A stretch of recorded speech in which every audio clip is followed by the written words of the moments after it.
paz do Senhor, meus amados irmãos, estamos aqui uma vez mais para mais uma exposição do livro de Atos dos Apóstolos. Desta feita nós vamos falar sobre a chegada do Evangelho à Europa, destacando ali os eventos que aconteceram na cidade de Filipos, né? Então, nós vamos considerar algumas coisas, compreendendo aí o final do capítulo 15 de Atos e também o capítulo 16. Então, os irmãos já pega a sua Bíblia, se prepara aí para a gente iniciar aqui mais uma exposição da Palavra de Deus. Então, queridos, a primeira coisa que nós queremos destacar aqui nessa chegada do Evangelho à Europa foi a separação entre Paulo e Barnabé. É o que fala aqui no final do capítulo 15, verso 36, versículo 36, diz assim: alguns dias depois disse Paulo a Barnabé: tornemos a visitar os nossos irmãos por todas as cidades em que já anunciamos a palavra do Senhor, para ver como eles estão. Barnabé aconselhava que tomasse consigo a João, chamado de Marcos, mas a Paulo não parecia razoável que não tomassem consigo aquele que desde a Panfilha se tinha apartado deles e não os acompanhou naquela obra. E tal contenda houve entre eles, que se apartaram um do outro. Barnabé, levando consigo a João Marcos, navegou para Chipre, e Paulo, tendo escolhido a Silas, partiu, encomendado pelos irmãos à graça de Deus, e passou pela Síria e Cilícia, confirmando as igrejas. Então, irmãos, não tem como a gente saber aqui qual foi a razão, né? Quem é que estava com a razão. O fato é que, como nós já falamos, na primeira viagem missionária, Paulo e Barnabé, João Marcos foi junto e ele acabou desistindo da viagem, que a Bíblia também não registra o porquê. E aqui na segunda viagem missionária, o apóstolo Paulo não queria que João Marcos participasse, mas Barnabé, que era parente dele, né? Aí tem aquela discussão, em umas traduções aparece João Marcos como primo de Barnabé, outras traduções aparece como sobrinho. Mas independentemente se era primo ou sobrinho, né, eles tinham um grau de parentesco. O que se mais crê é que ele era sobrinho. Segundo os estudiosos, Barnabé era irmão da Maria, onde a igreja se reunia ali em Atos dos Apóstolos, capítulo 1. Né? Também no capítulo 12, registra ali a igreja reunida na casa de Maria. E essa Maria seria a irmã de Barnabé, então João Marcos seria sobrinho de Barnabé. Mas enfim, Barnabé decide então pegar João Marcos e ir para Chipre, que era a terra natal de Barnabé. E Paulo segue a sua jornada na segunda viagem missionária, acompanhado aí de uma nova comitiva, né? De Silas, Lucas, e posteriormente a gente vai ver aqui no capítulo 16, né? Dos versículos 1 até o 3, que Timóteo também, né? Que era ali um varão da cidade de Listra, um discípulo da cidade de Listra, ele também foi escolhido para fazer parte dessa comitiva, né? Dessa comitiva missionária. Deixa eu levantar só um pouquinho aqui. Dessa comitiva missionária da segunda viagem missionária. Então, meus amados irmãos, o fato é o seguinte, o que dá para entender é o seguinte: Barnabé era um grande formador de obreiros. Barnabé foi aquele que mais investiu, por exemplo, em Saulo. Barnabé investiu em Paulo de tal maneira que ele se tornou um grande homem de Deus e um dos maiores bandeirantes do Evangelho. E o mesmo que Barnabé fez com Paulo, ele também fez com João Marcos. E é interessante que esse jovem, talvez inexperiente da primeira viagem missionária, que abandonou a primeira viagem, agora se torna um obreiro experiente, se torna um grande homem de Deus, um grande obreiro do Senhor. E Paulo foi humilde em reconhecer isso aí, porque se você acompanhar em algumas epístolas dele, por exemplo, em Filemon, versículos 23 e 24, Paulo chama João Marcos de cooperador. Em Colossenses 4:10, ele recomenda João Marcos às igrejas de Colosso. E o texto mais profundo aqui é em 2 Timóteo capítulo 4, versículo 11, quando Paulo escreve a Timóteo, ele fala, olha, quando você vier ter comigo, traze consigo a João Marcos, porque ele é muito útil para o ministério. Então, até mesmo essa cisão que houve aqui entre Paulo e Barnabé foi proposital no sentido de que mais um grande obreiro do Senhor foi preparado para militar no trabalho do Senhor. Então ali, uma nova comitiva, né? E o destaque aqui que o texto dá é o destaque para, né, Timóteo. Fala que Timóteo era um varão que dava bom testemunho, versículo 2 do capítulo 16, que ele dava bom testemunho, né? Os irmãos davam um bom testemunho acerca de Timóteo, tanto em Listra como também em Icônio, né? Que eram cidades próximas ali, né? Então, é importante a gente salientar essa relação, né, entre Paulo e Timóteo, né? Timóteo possuía um grande legado espiritual, aprendeu as sagradas letras desde a sua infância. A sua mãe e a sua avó, sua mãe, né, a sua avó Lóide, a sua mãe Eunice, eram mulheres piedosas, apesar de ter o pai grego, né, gentil, né? Paulo chamava ele de filho na fé, de amado filho, né? Ele esteve com Paulo em várias situações. Ele assistiu Paulo foi visitar Paulo na sua segunda prisão. Paulo adotou Timóteo e Tito também como filhos espirituais. Então esse obreiro, ele tem um grande legado e o texto dá destaque aqui, principalmente a questão do testemunho dele. É necessário, meus amados irmãos, que aqueles que militam na obra do Senhor tenham um bom testemunho, e isso é fundamental. No versículo 4 do capítulo 16, diz que quando Paulo e sua comitiva iam passando pelas cidades, lhes entregavam para serem observados os decretos que haviam sido estabelecidos pelos apóstolos e anciãos em Jerusalém, de sorte que as igrejas eram confirmadas na fé e a cada dia cresciam em número.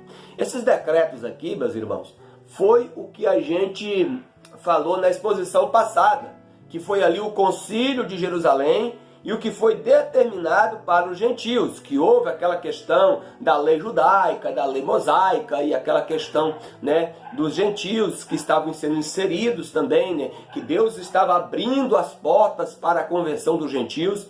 Então, né, foi determinado que os gentios não precisavam guardar aqueles preceitos cerimoniais e sacrificiais, né, solenes da lei. Então essas coisas os missionários aqui estavam passando, né, por igrejas que eles já haviam passado. Lá em Atos capítulo 13, narra a primeira viagem missionária, que foi, Paulo passou por essas cidades, né, de Derbe, de Icônio, de Listra, e fala que ali eles passavam novamente, né, foi o que Paulo propôs aqui no versículo 36 do capítulo 15, né, para ir, tornemos a visitar os nossos irmãos que estão nas cidades, que já anunciamos a palavra do Senhor. E ali, quando eles anunciavam esses decretos que foram decididos na igreja em Jerusalém, houve grande alegria, de sorte que as igrejas eram confirmadas na fé e a cada dia elas cresciam em número. Louvado seja o nome do Senhor, né, por essa indicação aqui. Meus queridos irmãos, outro ponto importante a nós destacarmos está aqui entre os versículos 6 e 10 do capítulo 16. Por quê, irmãos? Porque a palavra do Senhor diz que Paulo e sua comitiva, passando pela Frígia e pela província da Galácia, foram impedidos pelo Espírito Santo de anunciar o Evangelho na Ásia. E quando chegaram a Mícia, intentaram ir para a Bitínia, mas o Espírito de Jesus não lhe permitiu. E tendo passado por Mícia, desceram a Troade. E Paulo teve de noite uma visão que se apresentava um varão da Macedônia e lhe rogava, dizendo: passa a Macedônia e ajuda-nos. E logo depois dessa visão, procuramos, veja que Lucas aqui já começa a escrever, né, a terceira pessoa, se incluindo nos relatos, e logo depois dessa visão, procuramos partir para a Macedônia, concluindo que o Senhor nos chamava para lhes anunciarmos o Evangelho. É importante, amados, nós entendermos que quem dirige a obra missionária é o Espírito Santo, que a agenda missionária ela é realizada no céu e não na terra. é por Deus e não pelos obreiros. Repare que Paulo, ele tentou pregar o evangelho em duas regiões, né? Ele tentou ir para a Ásia e também para a região da Bitínia, mas o Espírito Santo não permitiu que ele fosse nem para um lugar e nem para o outro, mas sim deu uma visão para ele de um varão vestido de macedônio, dizendo: passa a Macedônia e ajuda-nos. Essa experiência, ela foi experimentada não somente por Paulo, mas também por outros grandes missionários. Por exemplo, o missionário David Livingstone, ele queria ser enviado como missionário para a China, mas Deus o enviou para a África. William Carey também, que era o pai das missões modernas, ele queria ir para a Polinésia, mas o Senhor o enviou para a Índia. Isso também aconteceu com Judson, que ele tentou ir para a Índia, mas de lá ele foi levado para a Birmânia. E também nos nossos dias nós precisamos entender a direção do Espírito Santo. Isso também aconteceu comigo, determinada vez, que eu tentei ir para um determinado lugar, mas o Espírito Santo, ele não permitiu que eu fosse para esse determinado lugar, mas designou para um outro lugar para que eu pudesse fazer um trabalho ali juntamente com outros irmãos. Assim continua, o Espírito Santo ele não mudou, é ele que continua direcionando a obra missionária.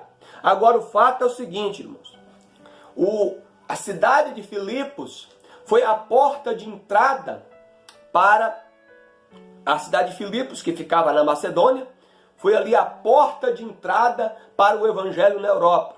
Mas pensa vocês que foi fácil? Não foi fácil. Tá, meus irmãos?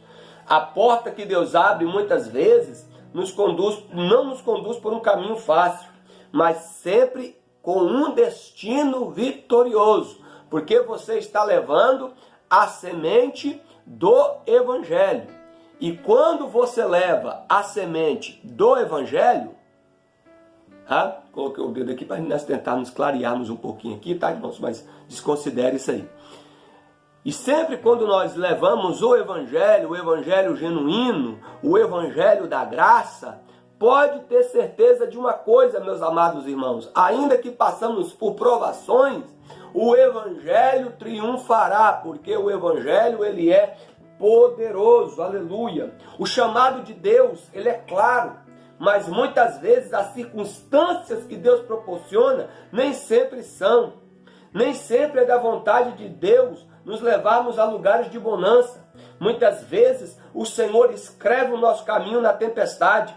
Nem sempre Deus fala conosco, de maneira suave, mas o Senhor, como disse o profeta Naum, ele escreve o seu caminho na tormenta, tá, meus irmãos? Então, Paulo e Silas e sua comitiva, Timóteo e Lucas, eles passaram por muitas provações, principalmente Paulo e Silas, que nós vamos falar aqui, mas eles suportaram tudo isso por causa do triunfo do Evangelho. Louvado seja o nome do nosso Senhor e Salvador Jesus Cristo. Meus irmãos, Paulo, ele era muito estratégico. Na verdade, Deus conduziu ele para a Macedônia. Mas Paulo, ele escolheu a cidade de Filipos, porque a cidade de Filipos era uma cidade estratégica, tá, meus irmãos? A cidade de Filipos, ela ficava na rota da chamada Eurásia, entre ali a Ásia e a Europa. Então era um ponto estratégico para se pregar o evangelho. Filipos também era uma colônia romana, então era uma cidade onde havia muita influência. Tá? Então Paulo, ele escolhia esses pontos estratégicos, esses lugares estratégicos, para que o evangelho fosse mais difundido. Nós também precisamos, meus amados irmãos, aprendermos com isso. Nós precisamos aprender a sermos metódicos, estratégicos, buscarmos a direção do Espírito Santo para fazer melhor a palavra do Senhor. Meus amados irmãos, a partir do versículo de número 13, começa a falar ali de 3 fatos poderosos, relatando, meus irmãos, o poder do evangelho ali na evangelização e na conversão de pessoas. O capítulo 16 de Atos vai registrar, né, a conversão de Lídia, vai registrar a libertação da pitonisa e vai também registrar a conversão do carcereiro. Então aqui nós vemos o poder do evangelho. E Deus é quem opera, tanto no querer como também no efetuar. Repare que a palavra diz que havia ali uma mulher chamada Lídia, e a palavra diz aqui que o Senhor lhe abriu o coração para que ela estivesse atenta ao que Paulo dizia, versículo 14. E fala que depois que ela foi batizada, versículo 15, ela e toda a sua casa nos rogou, dizendo: se haveis julgado que eu seja fiel ao Senhor, entrai na minha casa e ficai ali. E ela constrangeu os missionários a isso. Então houve ali uma conversão genuína. Nesse mesmo instante também, louvado seja o nome do Senhor, fala que Paulo e sua comitiva, indo à oração, saiu ao encontro uma jovem que tinha um espírito de adivinhação, a qual, adivinhando, dava um grande lucro aos seus senhores. Esta, seguindo a Paulo e a nós, clamava dizendo: estes homens são os que anunciam o caminho da salvação, são servos do Deus Altíssimo. Aquela mulher ali, possuída por demônios, queria desviar, queria fazer uma autopromoção, queria que os missionários eles se vangloriassem, mas não. A Bíblia diz que Paulo, perturbando-se em seu espírito, ele simplesmente repreendeu aquele demônio no nome de Jesus.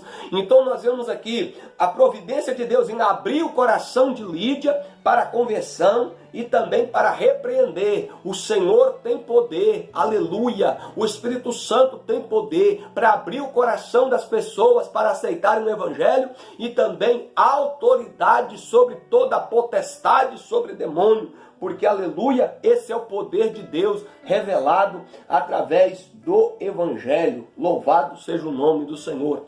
Mas isso, irmãos, trouxe muitas consequências.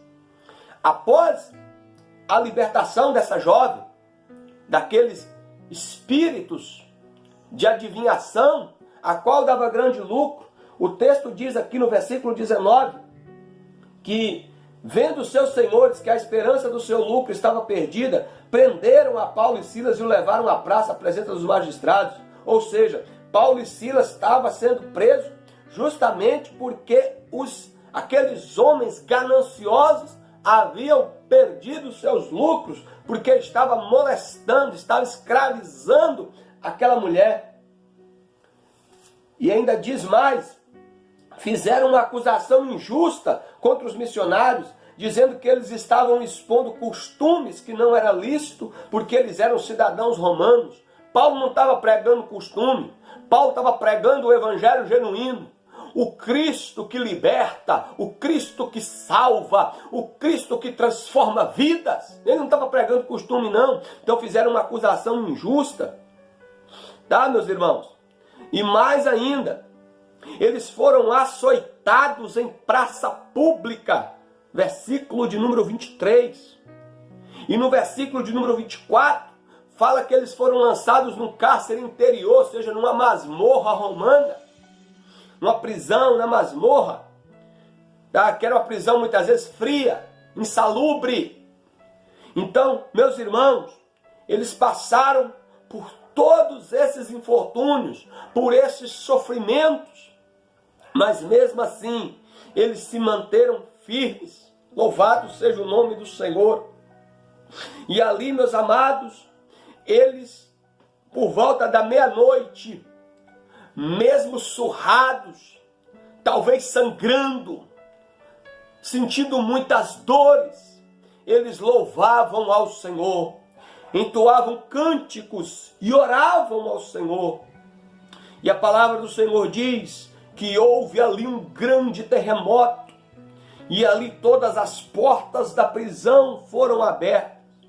E o carcereiro, que tinha recebido uma grande ordem de guardá-los na prisão, ele ficou atordoado. Ele quis até mesmo se matar, porque na verdade, como a gente vê lá em Atos capítulo de número 12, os guardas que guardavam Pedro ali, Pedro foi liberto da prisão milagrosamente pelo anjo que o Senhor enviou, aqueles homens foram mortos. Então o carcereiro, ele sabia que a punição dele era a morte, e ele quis se matar. Mas Paulo, mesmo ali, sofrendo injustamente, uma prisão injusta, apanharam injustamente, foram acusados injustamente, mas Paulo falou, não faça nenhum mal, todos nós estamos aqui. E aquele homem, ele se prostrou diante de Paulo e Silas e falou, o que eu faço para me salvar? E Paulo respondeu, crê no Senhor Jesus Cristo, que será salvo tu e a tua casa. Então Paulo lhes pregou a palavra do Senhor, tá? E depois Paulo foi para a casa dele, e naquela mesma noite lhes lavaram as feridas, e ele e toda a sua casa foram batizados, aleluia, e eles se alegraram por agora crer em Deus. Então, meus amados irmãos, a gente vê a conversão de Lídia, a libertação da pitonisa, né, da mulher que tinha o espírito de adivinhação, e também a conversão do carcereiro. Então nós vemos que o Senhor salva raças diferentes. Lídia era asiática, a pitonisa, ela era uma escrava grega, e o carcereiro era um cidadão romano. Todos os povos, tribos, línguas e nações, esse é o propósito. Deus salva também pessoas de classes sociais diferentes. Lídia era uma grande empresária, era vendedora de púrpura, um dos produtos mais caros daquela época. A pitonisa, uma pobre escrava, que era molestada pelos seus senhores, pelos seus donos, era uma escrava. E o carcereiro fazia parte da aristocracia ali, fazia parte da grande classe média, das autoridades. Então, meus amados, o evangelho é para todos, sem exceção, para pobres e ricos, negros e brancos, pardos, indígenas, ou seja, é para toda a classe de pessoas. Nós podemos analisar também que eles tinham até mesmo crenças religiosas diferentes. Lídia, por exemplo, a palavra do Senhor diz, lá no versículo de número 14, que Lídia servia ao Senhor, ou seja, Lídia com certeza era uma gentia convertida ao judaísmo, uma prosélita. Mas mesmo assim, ela abriu o coração para receber ao Senhor Jesus Cristo, o evangelho genuíno. Era uma religiosa, mas não uma salva, literalmente dizendo, porque só é salvo aquele que crê no nome de Jesus. A escrava, a pitonisa, como nós acabamos de falar, era uma escrava de Satanás também. Era ali habilitada, mexia com coisas ocultas, mexia com satanismo.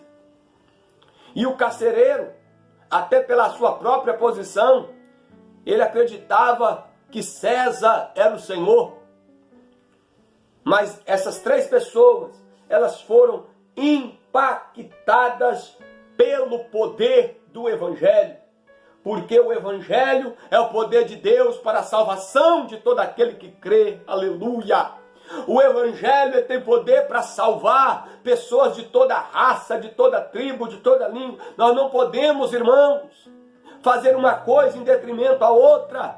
Nós não podemos pregar o Evangelho somente para os pobres, esquecer dos ricos, porque os ricos também, eles são carentes de salvação. A diferença muitas vezes que tem do pobre para o rico é que para o rico você não precisa levar cesta básica, é que para o rico você não precisa levar roupa, é que para o rico você não precisa levar sapato ou outros mantimentos que muitas vezes para os necessitados é necessário que além do evangelho nós também façamos, né, a parte social que é importante, mas o mais importante é o evangelho. O rico não precisa muitas vezes de assistência social, mas o rico precisa da maior de todas as assistências, ele precisa do pão da vida, ele precisa da palavra de salvação e nós não podemos negligenciar. Jesus disse que nós temos que pregar o evangelho em todo todo mundo e a toda criatura. Glória seja dada ao nome de nosso Senhor e Salvador Jesus Cristo. Muitas vezes, irmãos, as circunstâncias não são favoráveis. Como Paulo e Silas e sua comitiva passaram por muita dificuldade, por muitos infortúnios, por muitos sofrimentos. Mas, aleluia, a palavra foi pregada, o evangelho foi proclamado, vidas foram alcançadas, a igreja foi estabelecida. Veja que Paulo vai escrever uma carta para essa igreja. Da prisão de Roma, ele escreve uma carta aos Filipenses, que é uma das cartas da prisão. Então, meus amados, o importante é isso, é que apesar dos infortúnios, apesar das acusações injustas, apesar até mesmo de ter sofrido humilhação pública, mas mesmo assim, eles testemunharam do Senhor Jesus Cristo. Meus amados, aprendemos algumas lições da campanha evangelística dos missionários em Filipos. Apresentemos algumas lições muito importantes. E que lições são essas? Eu quero encerrar a nossa exposição de hoje falando sobre essas lições. Rapidinho. Em primeiro lugar, no sofrimento é possível aproveitar as oportunidades de testemunhar de Cristo. Isso baseado no versículo 25. Esse versículo 25 é chave. Por volta da meia-noite, Paulo e Silas oravam e cantavam hinos, e os outros presos os escutavam. Então, muitas vezes, irmãos, as coisas que nos acontecem, até mesmo as coisas que não são boas, têm que ser usadas para o proveito do Evangelho. A palavra do Senhor diz em Romanos 8, 28, que todas as coisas cooperam juntamente para o bem. Não está falando que todas as coisas boas cooperam para o bem. Está falando que todas as coisas. Aleluia. Em segundo lugar, no sofrimento é possível triunfar sobre a adversidade e usá-las como adoração. Paulo e Silas, longe de murmurar, eles adoraram, porque eles sabiam do propósito de Deus. Eles sabiam que mesmo passando por tudo aquilo, eles não estavam ali por um acaso. Havia um propósito de Deus ali. Qual era o propósito? Que o carcereiro e toda a sua casa fosse salva. A missão de Deus é clara. Muitas vezes, os direcionamentos de Deus, nós muitas vezes não entendemos. Mas nós temos que entender uma coisa: a vontade dele é boa, perfeita e agradável, e é sempre bom estarmos na vontade do Senhor. Terceiro lugar, irmão, no sofrimento é possível até mesmo estar com os pés no tronco, mas estar com o coração em Cristo. Veja que eles foram lançados numa prisão. Fala que eles foram ali, até mesmo ali, amarrados os pés no tronco, como faziam com os presos antigamente. Mas mesmo assim, o foco deles, o coração deles estava em Cristo Jesus. Aleluia. Em quarto lugar, no sofrimento aprendemos que a hora mais escura da vida é tempo de adorarmos a Deus. Aleluia. Paramos para analisar, irmãos, o que esses missionários passaram. E mesmo assim, eles tiveram ânimo, entusiasmo, alegria para adorar a Deus, independentemente das circunstâncias. Louvado seja o nome do Senhor. Em quinto lugar, no sofrimento aprendemos que aqueles que cantam na prisão jamais serão presos de fato. Aleluia. Paulo e Silas já eram libertos. O terremoto foi uma ação de Deus para promover a evangelização e a conversão do carcereiro. Tá, meus irmãos? Quem é liberto de fato jamais será prendido por qualquer tipo de cadeia. Em sexto lugar, meus amados irmãos, no sofrimento aprendemos que aqueles que cantam na prisão, eles jamais serão sucumbidos. Eu não sei qual é a prisão, qual é o sofrimento, qual é o infortúnio que você está passando, mas entenda, em cima disso aí Deus tem propósito, em cima disso aí Deus ainda quer usar a sua vida, como diz aquele louvor: apesar das feridas, apesar das decepções, dos sofrimentos, eu te chamei, eu te escolhi e deixo o Senhor te usar, até mesmo em circunstâncias que são difíceis, até mesmo em situações de sofrimento. Permite, deixa, dê lugar para que o Senhor te use. E em último lugar, no sofrimento aprendemos que a tormenta muitas vezes é o caminho para Deus manifestar a sua salvação. Foi ali, foi naquele momento de infortúnio e de sofrimento que Deus fez tremer a terra, houve um grande terremoto, houve um grande abalo, e ali aquele carcereiro e toda a sua família foi salvo. Amém, meus amados irmãos? Fique com essa meditação, fique com essas lições e entenda que Deus verdadeiramente, Ele quer te usar com poder, virtude e autoridade. Nós vamos ficando por aqui, que Deus te use, que Deus te abençoe e te faça prosperar em todos os âmbitos da sua vida. Que o amor do Pai, a graça do Filho e a comunhão do Espírito Santo seja contigo e com toda a sua casa, em nome de Jesus. Amém e amém. Deus abençoe a todos. Não esqueça de compartilhar esse vídeo para que outras pessoas também sejam edificadas e alcançadas pela palavra de Deus. Amém? Deus abençoe a todos, em nome de Jesus.